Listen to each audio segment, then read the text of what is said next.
I'm delighted to be here with you today to talk about yet another price transparency endeavor from the insurance department. Today we're going to be talking about explanation of benefits, everybody's favorite topic, also known as EOB. First though, I'd like to take a step back and talk a little bit about our transparency and healthcare initiatives here at the insurance department. It's one of my number one targets in the work that I do here. I think that it can really induce powerful healthcare reform if we know a lot more about what we pay and what our responsibility is. So knowing what you might pay or what you have paid is essential for the healthcare system to function optimally, and we think it's important here. As such, New Hampshire Insurance Department was an innovator in price transparency movements in the entire nation. Back in 2007, we started our flagship price transparency website that we call New Hampshire Health Costs. Hopefully you've heard of it, and hopefully you've actually visited the site. I have a screenshot right here of our New Hampshire Health Costs website, which we have a few new recent updates I'd like to tell you about. So as always, we have our medical and dental procedure cost estimator called Health Costs on the top tab list. And there you can find price estimates for over 265 medical and dental procedures and services that you may have had here in the state of New Hampshire. We also have recently updated our New Hampshire hospital quality scores. These come directly from the federal government, and they rank hospitals, including the 26 acute care hospitals here in the state of New Hampshire, based on several different performance metrics of interest. And so you might want to check those out to see how the hospital near you ranks in terms of quality of care. And lastly, and the most new advent on our health costs website, are prescription drug costs. Here we post and report quarterly updated Tableau infographics where you can kind of interact with them by year and by therapeutic class to find out what drugs are driving healthcare costs based on utilization and cost in the state. And it's important because every fall, the New Hampshire Insurance Department is commissioned to hold an annual hearing on healthcare premiums and cost drivers. And perennially, the two things that are driving costs are prescription drugs and hospital outpatient facility charges. And so we, in the interest of transparency, we feel compelled to report these to the public so that you can see the impact that our consumption and our expenditures are having on future costs in healthcare, also known as your premiums. So coming soon, next month and the month after, we're going to be posting for the 26 acute care hospitals the hospital inpatient and outpatient costs and utilization throughout the state of New Hampshire. We welcome your feedback on anything and everything related to our health costs website, and you can email us there by using the email address on the About tab. So a little bit of background on how EOB relates to transparency, right? So what is an EOB? It's a statement that your insurance company sends to you, and it summarizes the cost of the healthcare services that you've received. Okay, usually you've seen this, right? Usually on the envelope it says, "This is not a bill." And although that may come as some form of relief to you, what it is telling you how much this service actually cost. Now, I'm going to use an example here. My dad goes to his doctor and he comes back and he says, "Wow, that didn't cost me anything." Well, that's not necessarily true. His direct immediate cost may have been nothing, but as Milton Friedman once said, nothing in our society is free. The EOB communicates what the cost was to the healthcare system, meaning how much did the provider charge, how much did the insurance company pay, and what is the patient's responsibility? So here in this bulleted list, you could see some of the domains of reporting that may be included on your EOB. They start with the service description. That says, what did you do and where did you have it done? Who is the provider? Then you have some charge amounts here, the provider charges and the allowed charges. They're usually defined on the EOB itself, but usually the provider charges we call the charged amount. The allowed charges are what we call here at the insurance department. The allowed amount is the maximum amount negotiated between your insurer and the provider. If it's an in-network provider, usually there's a contract in place, and in this contract is listed the amount for any given service that a provider might perform that the insurer will pay, the maximum amount. Importantly, the difference between these two amounts is sometimes referred to as the discount amount on the EOB. Some other domains of reporting on the EOB are what is paid by the insurer, what you owe, oftentimes referred to as patient responsibility, and some remark codes. Usually these are cryptic codes that are institutional in nature, meaning they're unique to the insurer, to the insurance company of interest, and they make mention of different concepts for denied reasons or partial payment reasons. It's important to know that the what you owe or the patient responsibility parameter doesn't necessarily mean that you need to now pay that amount. You may have already paid that amount upon visiting your provider when you pay your copay before you even see the provider. So this is just communicating what your responsibility was in this encounter or interface with the healthcare system. So what should you look for on these EOBs? So the first thing I want you to look at is to make sure that you were charged for the correct services. So yeah, billing mistakes do happen, and they actually happen with relatively frequently. And everybody makes mistakes. I can think back somewhere like around 1995, I even made a mistake, maybe once. Aside from that silliness, check to make sure that not only were you billed for the right service, but that it was coded the right way. That's the number one complaint that we get here in our department, is that you may have been billed for a service, but the billing code was wrong. It was used for, say, instead of a screening service, it was used for a diagnostic service. And you may not necessarily know this, but they oftentimes come with very different charged amounts. So you want to make sure that you're engaged in what you're getting when you interface with the healthcare system. And this EOB can really help advance your insights and understanding on that.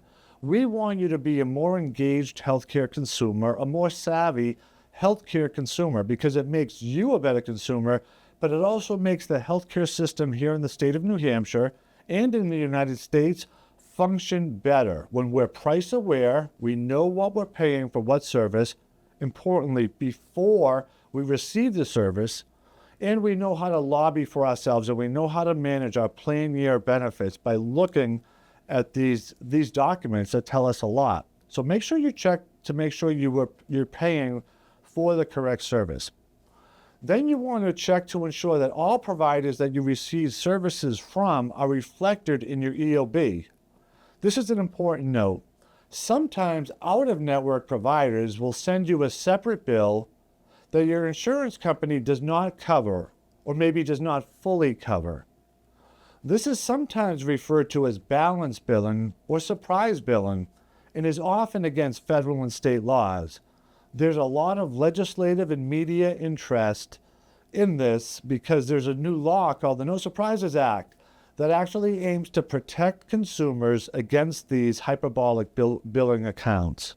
Okay, so look at who the provider is and try to reconcile whether or not that was the provider who did give you services, in fact. Okay, that's important. So here we've pulled up an example that Harvard Pilgrim Healthcare was kind enough to share with us of what they call the Healthcare Activity Summary. That's just another name for an EOB, and in fact, I actually like how they name this. This is a very, very informative document, so all members of Harvard Pilgrim Healthcare will get this subsequent to each encounter with the healthcare system. Here it lists a lot of the reporting domains. On the second page, you can see in the top, you can see the first two domains, servicing provider and provider charge. Those are the provider-centric variables that they post. Who's the provider? What's their name? They may even include other information, such as the provider identifier known as the NPI, the National Provider Identifier Number. But this is where you can see who is the provider that gave me services. I've never heard this person's name. I've never seen this person. That should be a red flag and cause you to ask questions. Is this appropriate billing? What was the provider charge? How much did they charge me for this encounter? And then here you can see the allowed amount. That's that amount that's negotiated between the insurer and the provider. When you see this amount, that's usually a proxy for this provider is in network with my insurer. Okay, so that it's important. These summaries reflect the in-network charges. Here, these next three reporting parameters are deductible amount, coinsurance, and copayment. Collectively, we refer to these as cost sharing, but each and every one of them are distinctly different, and as such, they're reported distinctly different on these documents. You want to be aware of each of these because they communicate information to you about where you are in your plan benefits year. And that's important. That's one of the number one priorities of being a savvy healthcare consumer that I would encourage the viewers and anybody else for that matter to be aware of. How far into my deductible am I? Has my deductible been met? Have I even touched any of my deductible? What's my coinsurance? If I'm already in my coinsurance, that's usually a signal that my deductible's already been met. So what proportion of these charges am I responsible for now? And copayment is, again, what everybody already knows is the patient responsibility. Usually at each and every visit or each and every encounter with the healthcare system, you have a copay. It's important to note that oftentimes your copay responsibility is met prior to receiving the services, right when you get there. Usually the office assistant or the executive assistant will ask you, do you want to take care of your copay now, Mr. Aziz? And I will say willingly, of course I do, and here's my payment. So what's important about that is that when you see this on your EOB, it doesn't necessarily mean that you have to pay it. You may have already paid that, so be aware of that. What I would suggest is to have it a standard approach. I always pay my copays before I get my visit so that I know when I see patient responsibility $30, I know that they're talking about my copay, but I've already paid that, and I don't need to send a duplicate payment to the provider. And that's those last three domains, that's your patient cost sharing responsibility. It's important to be well aware, almost at all times throughout the year, of where you are with that, right? We want you to be better at managing the plan benefit. This whole idea that, my dad was telling me about, well, I don't pay anything, so therefore I don't need to pay attention to it. That's really not true at all. And even now, as we prospectively enter this new era of healthcare with transparency being an overt part of it, that's going to be more and more a reality that we need to, we want to, and we have the responsibility to be an educated and savvy and engaged healthcare consumer. Think about the example I provided in the beginning of this discussion about the different consumables in our lives, how price aware we are, how price sensitive we are. Think about gasoline, price awareness. We see the signs driving by the gas stations. They even post the rates to the 0.9 of a cent increment. That's how price aware and price sensitive we are. I know people that will drive miles to find a lower cost gas station, right? And yet we'll go anywhere and everywhere to get our healthcare services independent of price awareness and price sensitivity.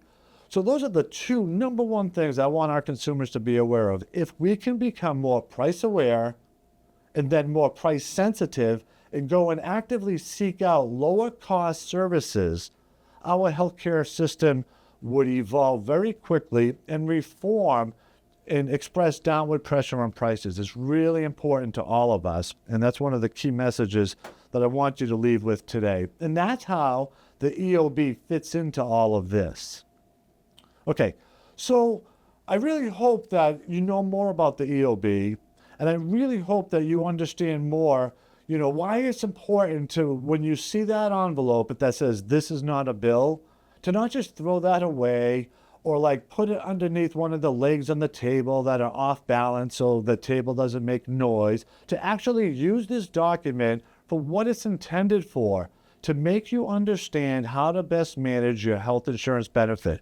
Because in our country, whether we like it or not, health insurance is the way that we deliver healthcare services to the population. And we need to do our part to better manage it. That means knowing more about its management, okay? Thank you so much for attending this conference. If you have any problems with your EOB and you start to call into question, is this the right bill for the services that I procured? You can call your insurance company. They have a 1-800 number on the back. Make sure you have your insurance card there with you so you can give them important plan information. If you don't get the answers you want there, please call the insurance department. Our consumer services division gets action to happen fast. Trust me, I've seen them in action. They make things happen. We've posted the number on this presentation, and I've included their email there. Have some information ready, such as the date of service, site of service, and who your carrier is. I promise you, if you call them, you will get results. Okay, that's also a responsibility. If you see something, say something. If something isn't right with billing and you suspect either a mistake with billing or just downright billing fraud, it is your civic responsibility to let us know. We have no other way of knowing that that's happening, that exists, and to what extent it exists, unless you tell us. Please take that responsibility seriously. I thank you so much for joining us today. I really, really hope you have questions. If you don't have any right now, you can send them to us. Please visit our New Hampshire Health Cost website. You'll learn so much about how much healthcare costs you, and you'll be a more informed consumer if you do.